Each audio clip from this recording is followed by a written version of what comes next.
Hello, divine messy humans. If this is a return visit for you, thank you so much for gifting us your time. And if this is your first session, then welcome. It's an honor to have you here. Today, I have a very special person in my life to share with you. So, this is Cat Valentine, and I'm going to read you a little bit about her story. So, she woke up 10 years ago with an empire and perfect life in shambles. Her 30-year marriage was over. Addiction and mental illness consumed the family, and she was feeling exhausted, lonely, and unhappy that waking up itself was petrifying. So I recognize this one ticking all of the perfect boxes, being the good girl, university, marriage, children, homes, holidays, all of the ticks, and asking herself, well, why am I ending up this unhappy?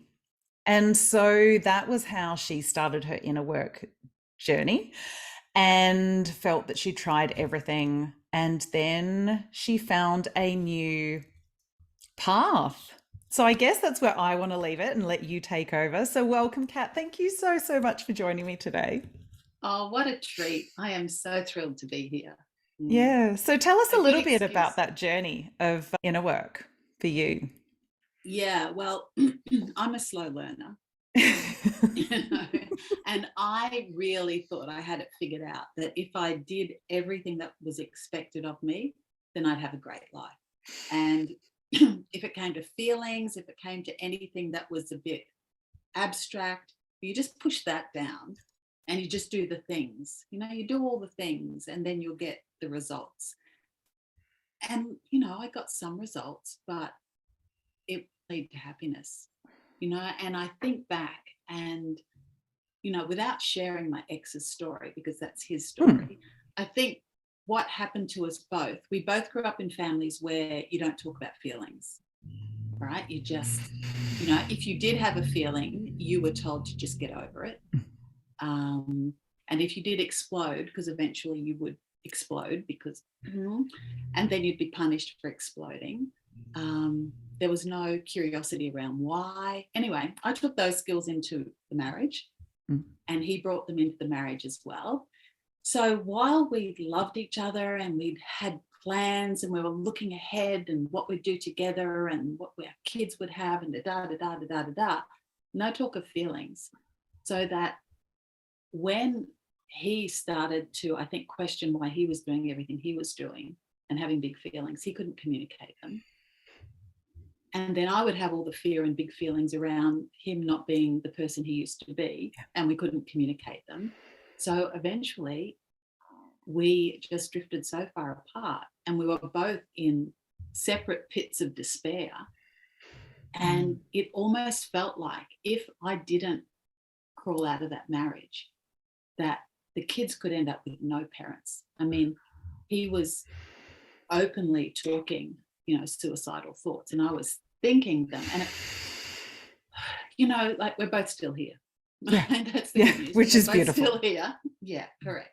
And he is still a beautiful man. And he's still on his path, and I'm on this path. But when I crawled out of there, I was just so completely lost because uh, everything that had been my structure and my support was shown to be a farce. Like it was just all Mm. smoke and mirrors. And so I literally, I can remember sitting there thinking, what happened to that woman that went to uni and just did stuff, who was happy, who just never questioned whether or not something could happen, just thought of things to do and went and did them. And where is she? And someone said to me, oh, it's so great now. You get the choice to do whatever makes you happy. And I burst into tears because I had no idea. I went, that is the most terrifying thought I've ever heard. What? It was way too open-ended and terrifying.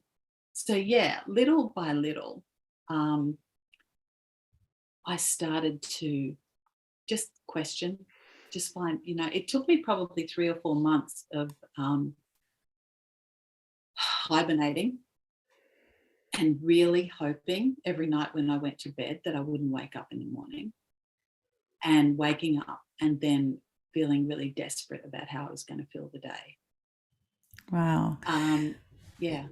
I think that's really interesting. There's a number of really important nuggets in there. One is that suppression of feelings. You know, I sometimes wonder if that was the generation we were raised in, where IQ was so revered and held up on a pedestal, and EQ was this fluffy emotional stuff that we just don't have time for. And whether it's that post-war kind of parents and coming from, you know, parents who were in the war and around that generation, I'm not quite sure, but I certainly know that was the story at my place. You don't feel things, you move on, you get over it. You're too sensitive. You need thicker skin type Yeah. thing. Suck it up, pull up your bootstraps, and power on. And it's interesting that powering on is often where, I mean, I certainly resonate so much with your story, as you know, but that powering on is often where we find not just our healing in the end, but also the illness that pushes us into healing. Correct. Right. And the trouble with powering on is you can find the evidence to prove that powering on gets you where you want to go. It's just that where you think you want to go is not actually leading to where you think it's going to lead. Right? So it's like, yeah. So if I just trust this, I'll get there.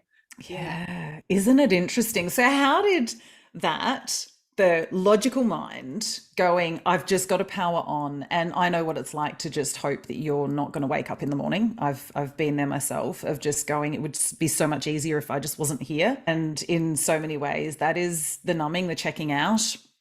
Mm-hmm.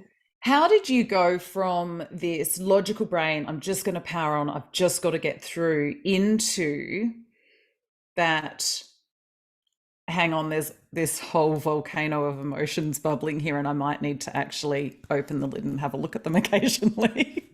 Yeah, see, I didn't even get to that for a long time. Yeah, no, neither do I.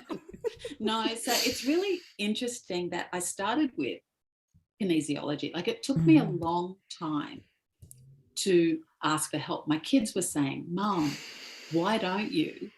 Right? And I'm like, because I'm so capable, because I should be able to sort this. Right? And they knew, and Jess, God love her, my oldest daughter, she's going, look, Mum, there's this person that might help you. She's helping, and she named friends of hers who I knew had been on quite a journey. And I went, okay, I'll try this. So I started with kinesiology.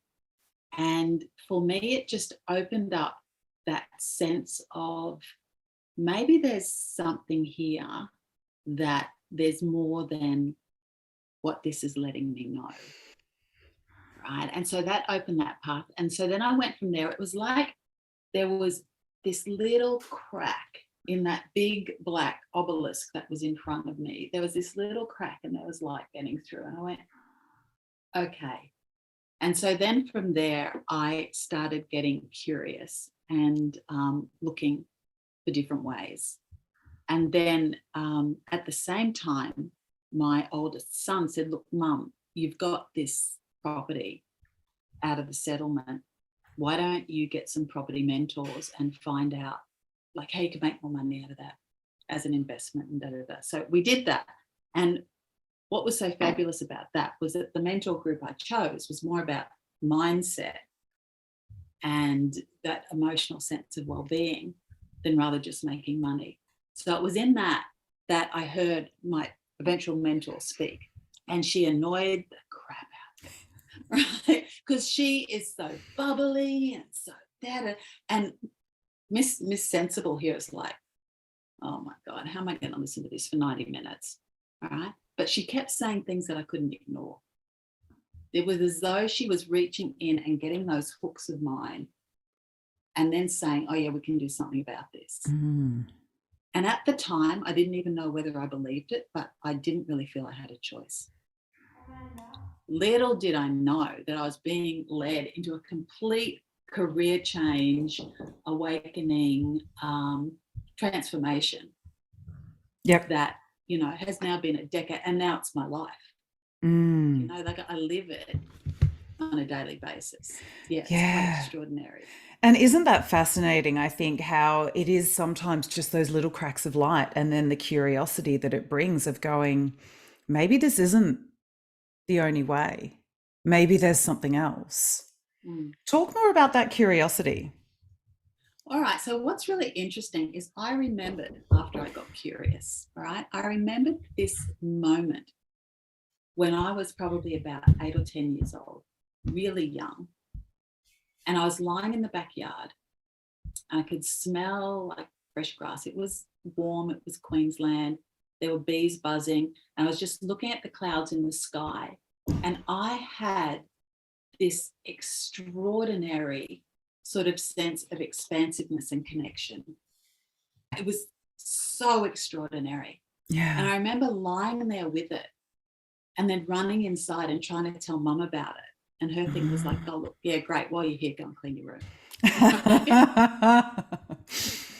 But I remembered that it came back and I went, well, whatever that is, whatever that, if I could feel that then I want to connect to that in a deeper, more profound way. Yeah. And I knew that what was getting in the way was this.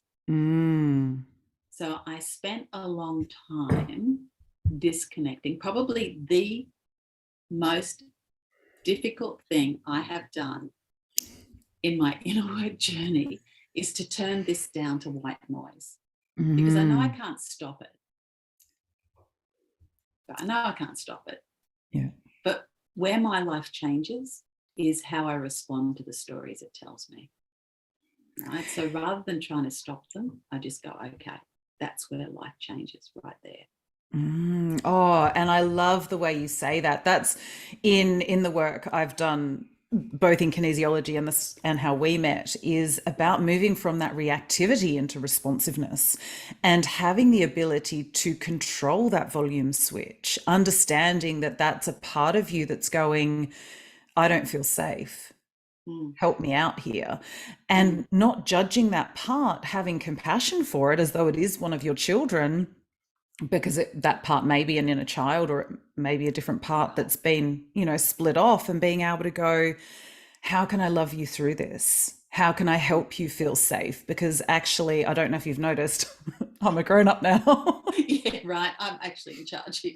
Yeah. Yeah. And I think that's awesome. So I know a lot of what you do, and I love the videos that you do on, your TikTok and Insta and those sorts of things about getting people to do their feelings check. Speak to me a little bit more about that. All right. Because what I've realized in all the work that I've done is we are feeling machines. Everything we do is motivated to either get a feeling, keep a feeling, or avoid one. Like, that's it. You name anything you want to achieve, anything you want to have, it's about feelings. And yet we are really, really ineffective. We have lost the ability to process them and communicate them. And so what happens, and I know it happened for me, and my experience with other people is that I'm not the only one, is that feelings are signposts. They let us know whether we're making decisions that are aligned with our values, aligned with our purpose. They're signposts. But because you can't feel your feelings, you've got to push them away. What we do is we disconnect from the messages that our body's trying to give us, and then we get lost. So that by dropping in and just going, what is actually happening in my body in this moment? What's happening in my chest? Does it feel expansive? Does it feel tight and constricted? Is this angry? Is this disappointed? Our feelings have purpose. There's a full banquet there. We're meant to feel all of them, but we're just not meant to be really childish and reactive. So anger, great. Okay. That is an indication that a boundary's been breached, or I think a boundary's been breached. Right? Okay, what action am I going to take? Probably throwing a tantrum isn't going to be the most responsive, as much as it can feel fun. Yeah, right. Yeah, of course, right? But actually probably not going to get me what I want long term. And I love things like frustration and irritation. They're just signs that we want things to be different to how they are. But in this moment, things are how they are. So wanting them to be different is a form of insanity. And I But love that if you say that. I love that you say that, because I think admitting that we are supposed to feel all of the emotions is one of the first steps on the journey that really make long-term sustainable changes to our behaviors and to our way that we navigate the world. So I love that you say we have all these emotions and feelings for a reason. It's how we react to them, because I'm a massive believer that, I've said it before, people come into my clinic and they go, I just want to be happy. And I'm going, oh, that's a bit beige. we It's can't like, just have one feeling. no. And it's limiting ourselves from the expanse of life.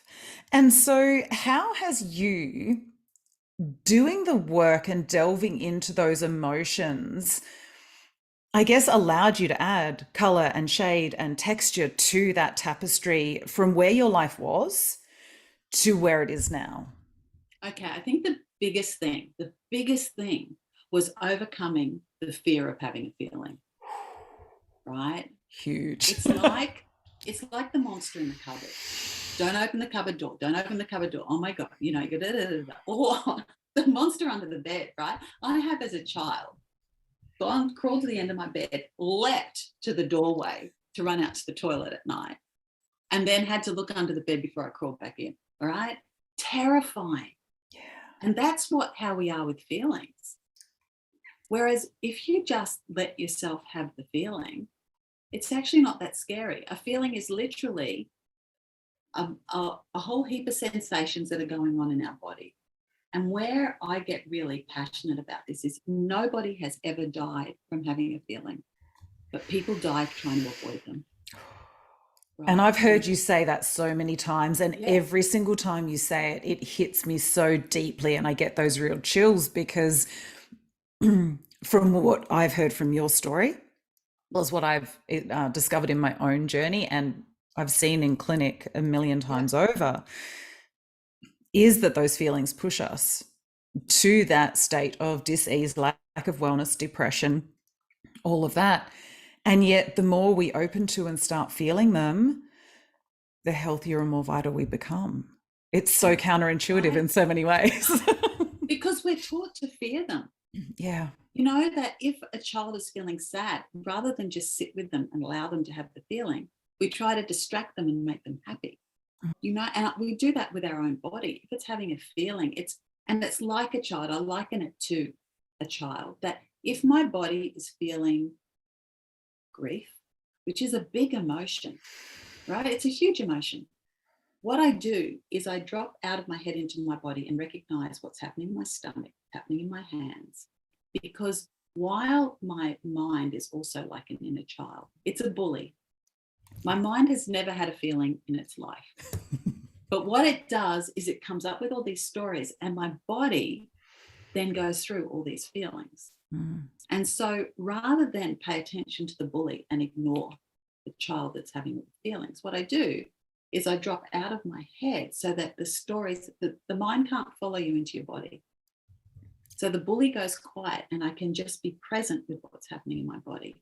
And like a child, if you sit with them while they have a feeling, they're over it like that and they're back. And the same with the body. I can be sitting there going, oh, yeah, it makes sense that I'm feeling really sad today. Like my mind has been running so much back. What's going on? And I'll be feeling the pain in my chest and the knot in my stomach and the lump in my throat. And then like suddenly I'm in the middle of all this and it's just gone. It's like, oh, okay.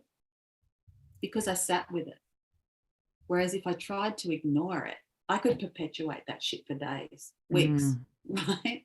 Just by running this. Yeah. And how many times have we done that? And has it led us into those spirals?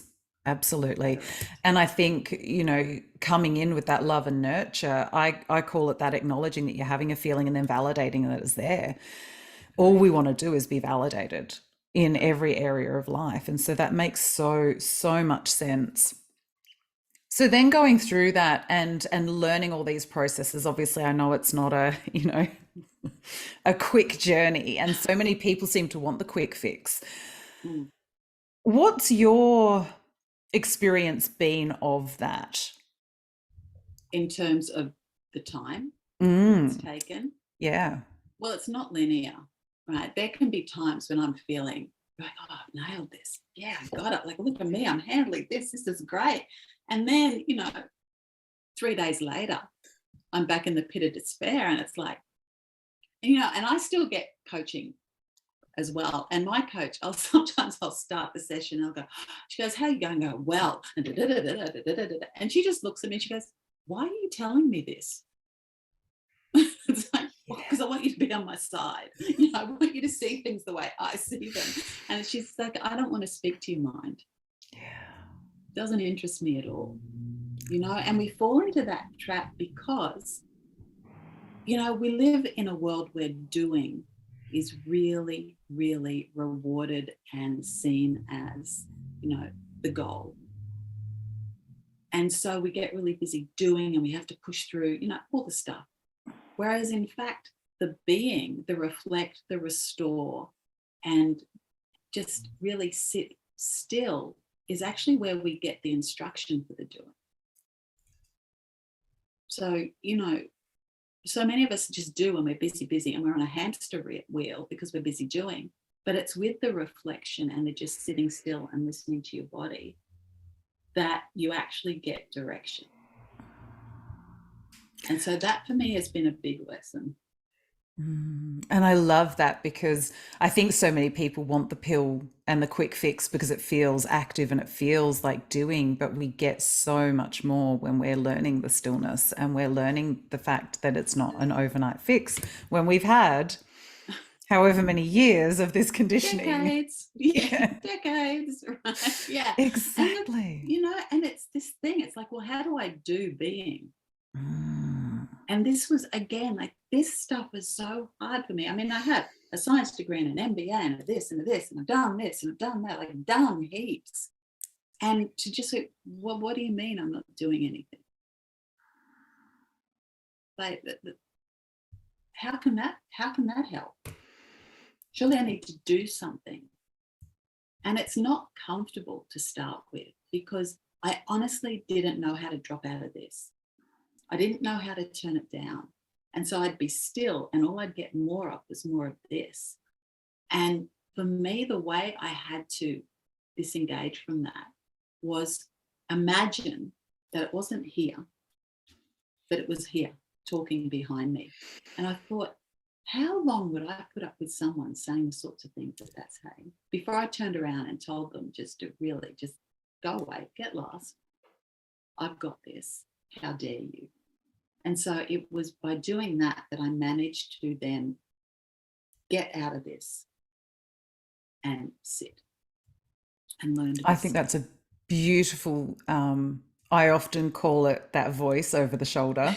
So I Yeah. love that you use that. I don't know if you've read Liz Gilbert's Big Magic, but Mm. she has that letter about, fear and creativity and I are going on a drive, and it's about putting fear in the back seat, knowing that it's going to come on the journey, Yeah. but it doesn't get to touch anything. It doesn't get to, pick the songs on the radio or anything.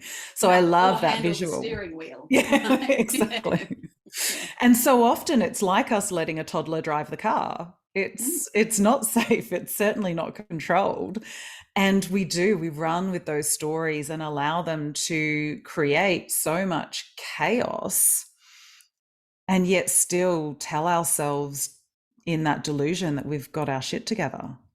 Because this is really, it tells us that if we do what it says, we'll get the result we want. And even if you decide to have a conversation with it and go, well, we haven't yet. No, not yet, but that's because we're not done, right? Just keep listening to me and we'll get there. Yeah. But so far, what I've found is that has got me stuff, but it didn't get me what was really important. A sense of Yeah. who I am, a sense of peace, a sense of connection, a sense of something greater, a sense of, it's not just all about, I'm not responsible for everything and everyone in my path. I mean, having that little, God illusion. Yeah. You know, so many gifts have come because I've learned that it's this poor little darling little sweetheart, you know, she has no idea. Yeah. Mm. And that's a very humbling space, I think, for us to get to, is recognizing in some ways that we've been, as there's no right and wrong, of course, but we've been doing it wrong our whole lives. Yeah. And again, it's said without judgment, because you know, Hello, right? I got the t-shirts in all the colors and all the sizes, Yeah. constantly there, and I'm still obviously working on it. One thing I really want to highlight there is, you mentioned about you still working with a coach, and I spout this from the rooftops. If your practitioners are not working with other practitioners, then perhaps it might be a good idea to question whether they're the practitioner for you. Can you tell me a little bit more about, why you work with a coach, if you are a coach? My partner actually asked me that question. Why do you still have sessions with a kinesiologist and a coach when you are both of those things? Correct, right? Because so much of what comes through is from the unconscious. And when I'm working with someone else, I can work with them to facilitate expressing that. And while I might be consciously thinking, I also realize I'm a conduit, but I can't consciously tap into my own unconscious. I need to be really still. And sometimes, let's face it, I have biases that I don't even know are there until they're brought to my attention. And sometimes, like, a coach can just say, like, I'll be in this conundrum going, why is this still happening? Why? And she'll just say 2 sentences. It's like, oh, of course, I get it. Aren't they the best moments? You're like, shit, I've been working on this forever and you've just nailed it. And all of the cogs fall together. And then you're like, huh. Right. I mean, one thing that happened a while back with her, it's this thing that it doesn't matter how financially successful I am, whenever a big bill or something comes in, it's like I just go into complete fear mode. That's my immediate reaction, is like, ugh. And a while back, I was having a late night call with my daughter, who's my business partner, and she's in the UK. So, and I saw an email come through from the accountant, and it wanted me to sign some tax things for personal and company. So I went, I'm just going to do this because I don't get lost. Anyway, I signed it. And then as I went, I think my company has like a $10,000 or $12,000 tax bill. And I just went into immediate, why do I even bother? Why is this all about? Why? It doesn't matter how hard you work. That's a big story. Anyway, and she goes, Mum, do you want to not do this call? We can do this when you're in a better mood. Like, this isn't, because we're trying to be really creative. I went, no, it's okay. It's okay. And anyway, got on, it went, and it was a great session. So when I'm talking to my coach next, I talk to her about that. And she goes, look, given your family of origin, your body, no matter how much work you've done, has been conditioned to fear unexpected expenses, because that was treated as life and death. So your body is always going to respond like that. And that's okay. She said, so how long did it take you to move on from that? Was it like, 5 days, 5 hours? And I went, I don't know, probably about 5 minutes. She said, I think you're okay. I love that you say that. I love that you say that, because I see so many people there saying, oh, you can change it all. You can get rid of it. You can smash those limiting beliefs. You can get rid of them. But I just adore what you said then, because that's the premise of what I try and tell people. My voice is still sitting there. That yappity yap is still going on. And Yeah. I still get those physical reactions in the body with those. It's like a punch in the guts, or as you say, the Mm, tightening of the throat, the lumps, the mm, physical, visceral, learned cellular response. mm. But the recovery Yeah. changes. It goes from I always joke now that I do my dark night of the soul full mental breakdowns now in 24 hours instead of 3 to 6 months. Right. You Yeah. know? Correct.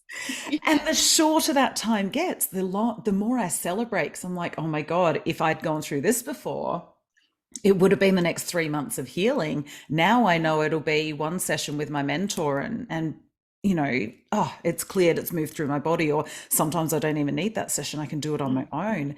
And I absolutely adore that. And I think that it is really not celebrated enough, the work that we do on our own growth and development, so that we can be there for our clients, for the people that we lead in that work. So absolutely so grateful that right. you mentioned that you have a Yeah. coach as well, because I think also some people get a bit nervy, that I have seen, of going, if I mention I have a coach, then they're going to want to go to my coach instead of me. And I go, no, not at all. And if they People want you do, because you. fine, right? Yeah, But no, that has exactly. never been my experience. Yes. Well, that's Never. why I love you, is because you're not in that scarcity mentality. No, I'm not.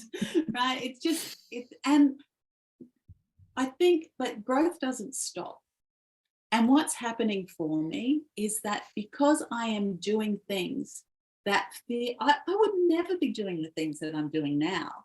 So it makes sense that I am coming across circumstances and things that are really challenging to me, because the world just keeps opening up and getting bigger, and I'm getting braver, and I'm taking bigger steps and doing this and this. So it makes sense. It makes sense that Mm. occasionally this is going to go, oh, sweetie, whoa, whoa, whoa, whoa, whoa, Yeah. enough. Okay, I'll let you do this. And okay, I'm comfortable in this pool, but don't you dare try swimming in that one.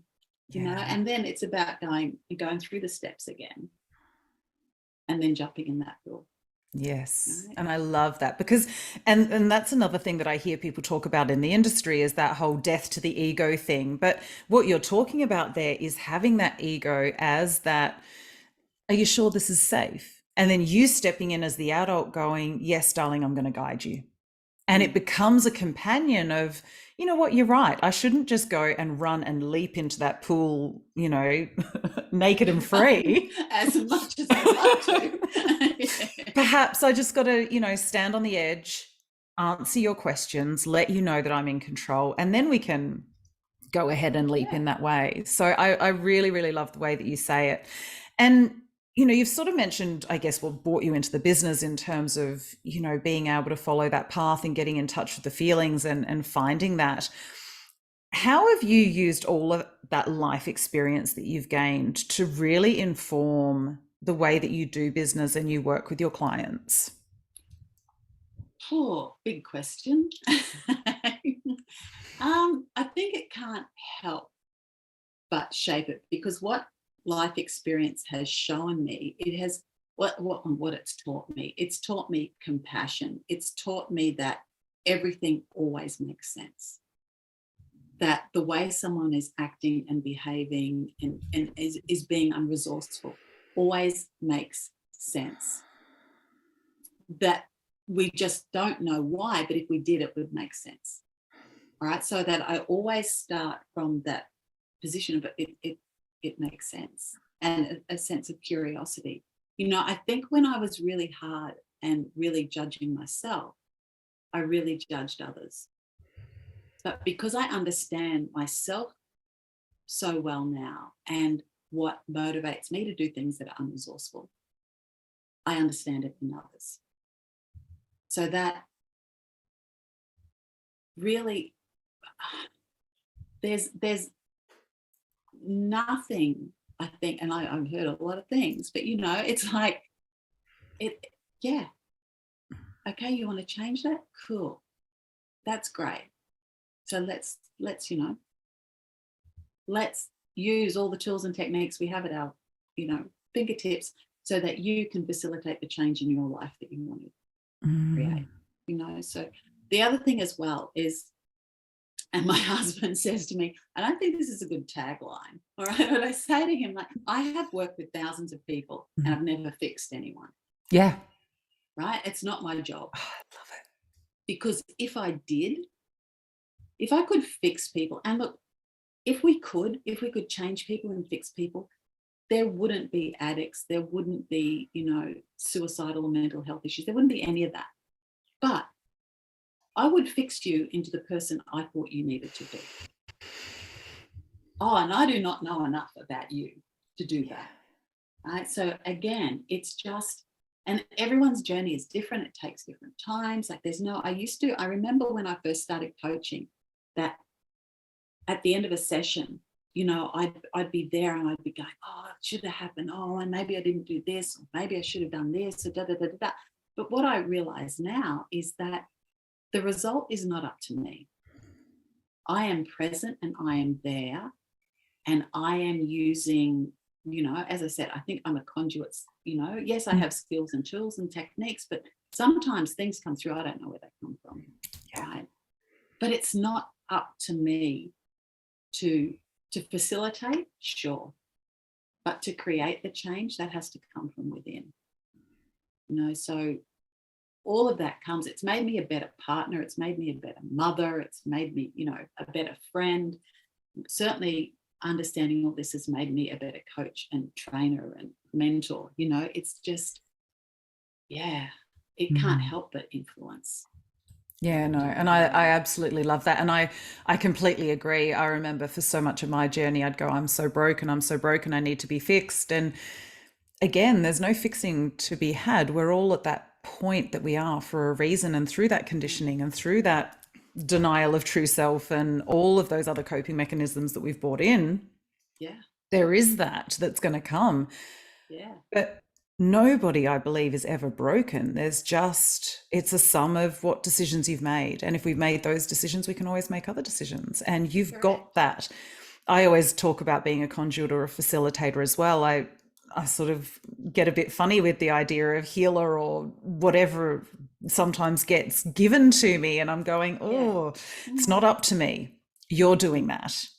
And if you're not doing the work, we can do the work here in clinic as many times as you pay me, but unless you're taking that work out, because I'm not with you 24/7 going, by the way.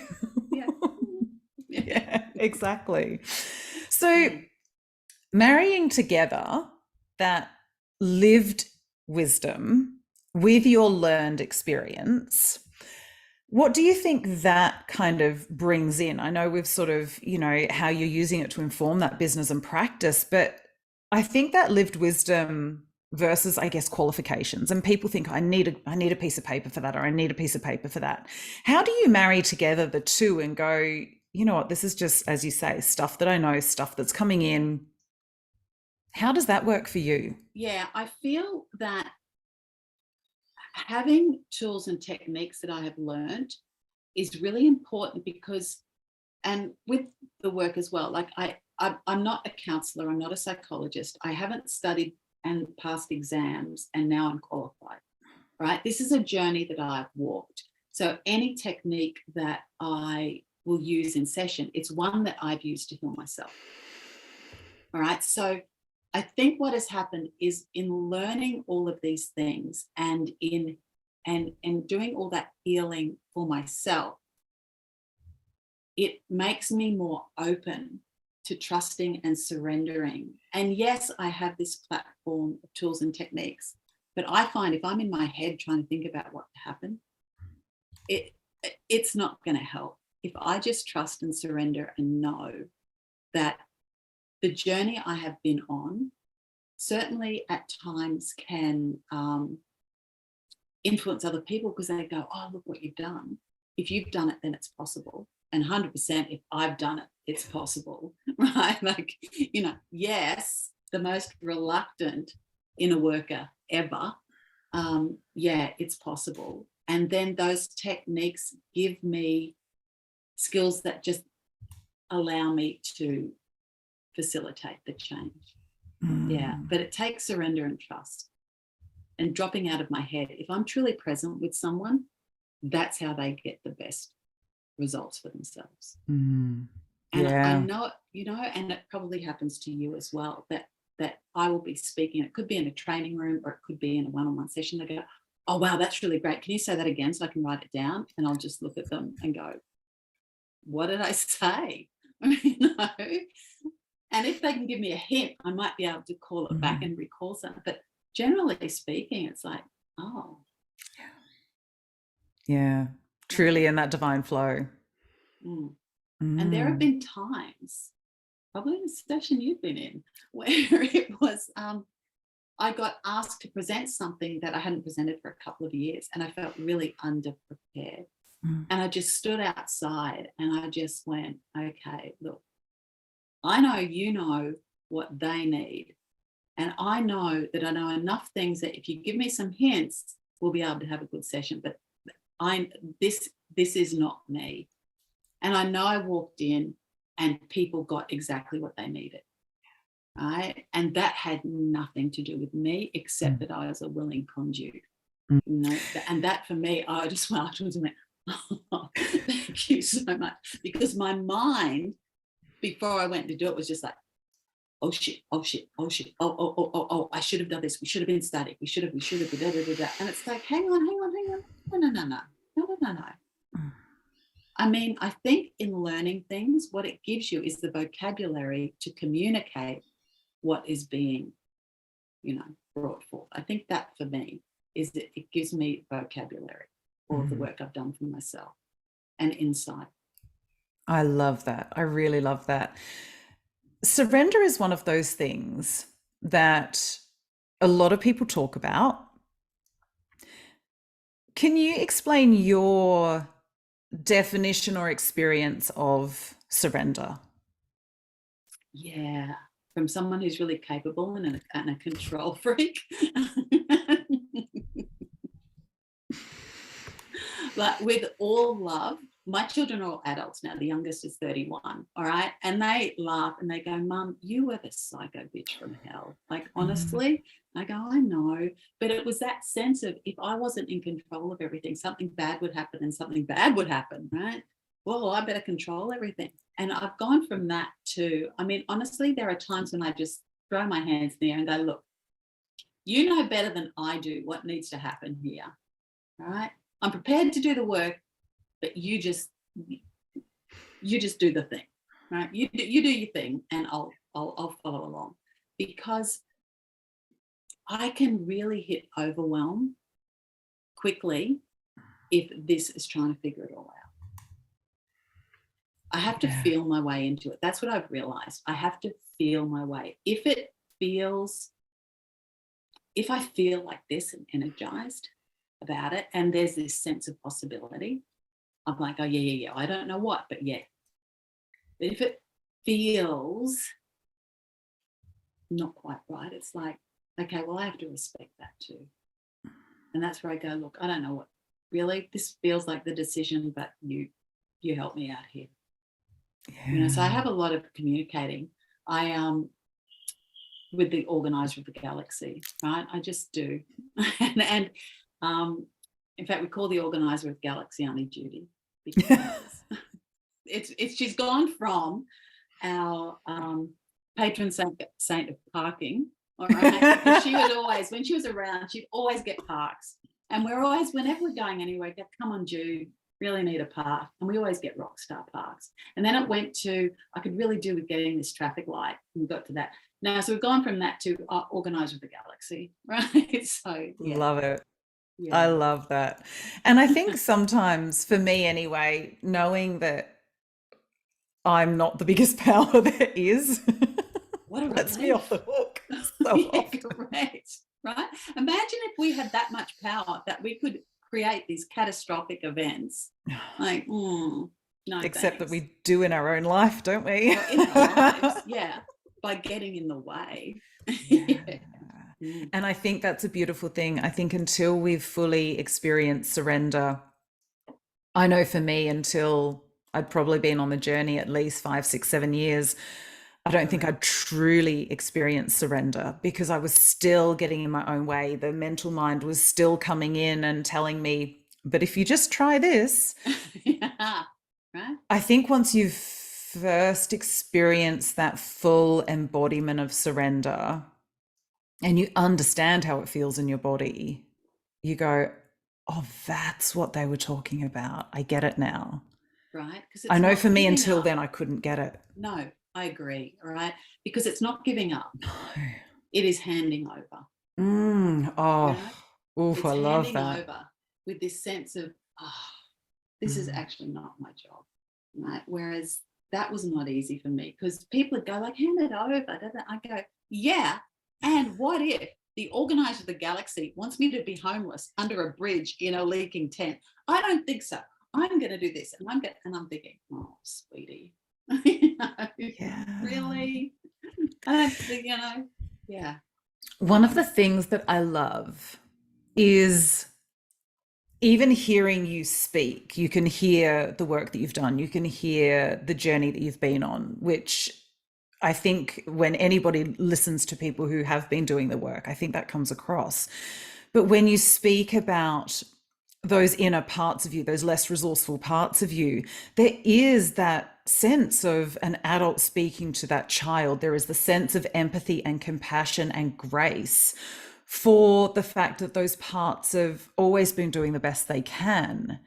Right. And I just want to highlight that for people listening because it's something that you can hear, I think, in people that do the work.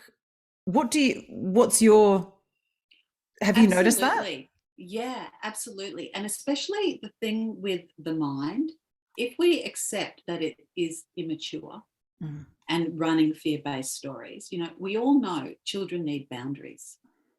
And if they don't get boundaries, they just keep going to see when, in fact, you're going to put a boundary in place. And if it takes, like me, decades and decades and decades and decades and decades to put a boundary in place, this has gone right out to the extremes of fear-based, you know, storytelling. Mm. Whereas when you give it a boundary, you go, sweetie, that's enough.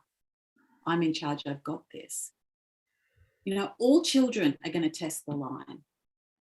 But if they test it and you go, sweetie, I've got this, I'm in charge, it's like, oh, okay, just checking. Right. And so that I truly believe that the mind relaxes and starts to trust you when you are consistent with the boundary. I mean, if you put the boundary in place once and then next time you don't put it, it's going, well, I can't even trust you. So I'm going to get even more scared because you've lied to me. You said I could trust you and I can't. So parenting the mind is as important as parenting any child. It's consistency. And I know for me that the more consistent I am with going, sweetie, not today. It's like, okay, I'll trust you. You're in charge. Mm. And so And then I that's really find in the important. body there seems to be less friction, tension, what have you, because you've got all of these parts that were warring, Mm. relaxing into the same direction, and it makes things easier. Oh, so much easier. Well, this isn't a bully anymore. So this can Mm. relax, right? It's going, okay. And so when this is relaxed, it's easier to be still. And when it's easier to be still, it's easier to keep perspective, right? And connection. So it's like everyone's a winner. Mm. No one's losing out here. So yeah. You've mentioned that connection a few times, whether it be Auntie Judy or, the being the conduit and just getting the messages through. Mm, What is mm. your understanding of that spirituality or that connection for you? Okay, so I believe it is raw energy. I remember saying, I come from a science background, and I remember saying, look, I think the answer to the universe one day will be the longest, most complicated equation we've ever seen in our lives. And I also think it's really simple, that we are all atoms. Like even at that, we are all atoms, and every atom is mainly empty space. And it's in that space that we're all connected. So that, there are times when I go into meditation that, and a meditative technique is, feel like your feet are no longer your feet. And I feel like I'm dissolving into that connection that I think I felt all those years back when I was lying in the backyard. You know, that there's just that expansiveness. And I don't know what it is, but what I know is that when I'm tapped into it, I get insight, I get answers, I feel peace. And I realize that I don't have to be all things, and I can't be. You know, I just need to follow the feelings, follow what truly feels purposeful and gives me that sense of joy. Like if I'm tapped into that, things usually go really well. Yeah, I love that. I absolutely love that. I like to describe it as, you know, where does the air in the kitchen end and the air in the dining room begin? You know, we're all so intermingled, and there is that sense of purposefulness when we're tapped into that, because it is that purity. And also Mm. as well, I mean, we can measure where our energy goes, but that's restricted by the machines we have to measure it. And there have been some extraordinary tests done in the US Army and in NASA and places like that, where they can take a piece of DNA from someone and they'll put it in a jar in the room, and the person is there and it changes the DNA. They've put it in other rooms. They've taken it across town. They've taken it across the country. And change still happens. You know, there is so much we don't understand. And yet there was a time when I needed to, because my logical mind's going, well, if I can join all these dots and da da da da da da. But right now I'm just like, don't need to. I feel it to be true. And so for me, it's true. And it's like, that's easy. Have you found that that humbleness has grown the more that you've done this work? Yes. Right. Before this, I guess because I was so insecure, there was this huge sense of having to protect my image or making sure people thought what I wanted them to think. Or whereas now it's like, oh, look, I was never in control of that anyway. And the people that I want in my life are going to be the people I attract in my life. You know, and the others, I mean, I used to be so, oh God, I think about this poor, I don't know how I ever lasted as long as I did. But if I was on a bus and two people were laughing down the front of the bus, I'd assume they were laughing at me. I mean, what sense of self-importance is that? That these poor people down the front, I'm blaming them for, you know, people who didn't even know I existed. I'm assuming they have an opinion about me and all the goings on. I mean, talk about a God complex, you know, and it's like, it's not, no, it's just Yeah. not that important. Yes. Oh, I so resonate with that. I've used it in clinic with some of the teenage clients that I've had, of when they've been that overly self-conscious, I've got to remind them that they're picking up their perception of themselves and putting into this other person and looking back at themselves with their worst Yeah, perception of self. And they've got to yeah, remember that the other person's probably doing the same thing because of that inherently human, you know, narcissism aspect of correct. ourselves, because we do see the world from our point of view. And so I do love that. And I agree, it's been an interesting journey for me to witness within myself that disconnection from that egoic need to be right, from that fight, from that thing about the universe revolving around me. It's like, you know. Thank God it doesn't. Right? I'm Yeah. just free to be, right? I'm just free to Yes. be, you know. And what I have found though is that as I've relaxed, that what I feel is I feel lighter. There is so much more room for love in my heart. And I know, like, what I love about the heart is it has an infinite capacity to love. So I can just keep loving, right? And it's not going to get full. It's not going to go, there's just room for more. And the only thing that shuts that down is self-judgment, because self-judgment then leads to judgment of others, right? And so while I keep that, let's be honest, of course it still creeps up, you know, hello. But the the smaller that is, the larger the heart's capacity for love. And for me as well, that is a very important. As long as I'm adding love and light to the world, then that's all that matters. That's the journey. But I also love that in your desire to add more light and love to the world, and this is the way that I always look at it, you're also acknowledging the shadows and shit aspect. And so you're not denying that. You're working on harmonizing that to be able to bring, I sort of pick up that word freedom that you'd mentioned earlier, and the lightness, not in terms of it's only love and light. And I think that balance in you is why I'm so drawn to you, is because there is this realness and this groundedness about the work that you're doing. It's not just all love and light and, sunshine and rainbows. No. You're looking at the real as well. And I think that's sometimes missing in the coaching industry and the healing industry and all of that. People want to kind of gloss over that and almost bypass it. How do you find that realness helps you in your journey, but also your clients as you facilitate for them? Well, I imagine for my clients, understanding that I actually understand exactly what they're going through. I mean, everyone has a completely unique story, but feelings and beliefs tend to be universal. So whatever they come up with, I've had an experience where I've come up with the same thing, and I still might. All right, let's say this gets really. If I'm tired, if I'm hungry, if I'm, really busy, if I'm not present, this will look for any opening to go, all right, and I'm back. Yeah. So, yeah, constant work in progress. And I feel that if I pretended that I was just all love and light and that there was no shade, that it would be inauthentic and people would pick up on it. And then, given the deep level of the work that we do, you need to really trust the person that you're being open to. If you think that they're bullshitting, why would you be open?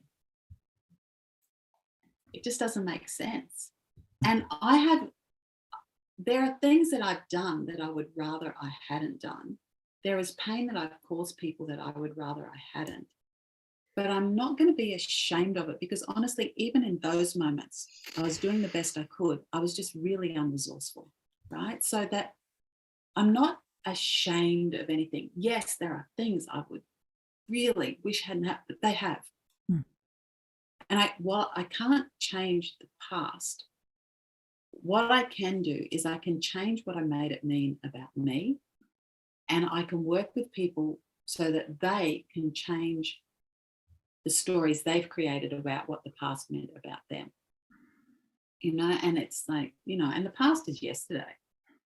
I made up shit yesterday. It's like, yeah, I can still, of course, I had this moment where I'm going to judge someone who's been unkind to a friend of mine. All right. And then I just have to fall back and go, but you don't know. You don't know everything. You're not the expert in that person. So just cool your jets. But yeah, reaction is that, oh yeah, I'm going to be on my friend's side. Right? I absolutely love that. Look, I could speak to you absolutely all day, as you know. Yes. But I'm going to ask one final question, which is, what does being a divine, messy human mean to you? Everything, right? It means I don't have to be perfect. It means I'm not expected to be perfect. It means that I get to play in this extraordinary experience and just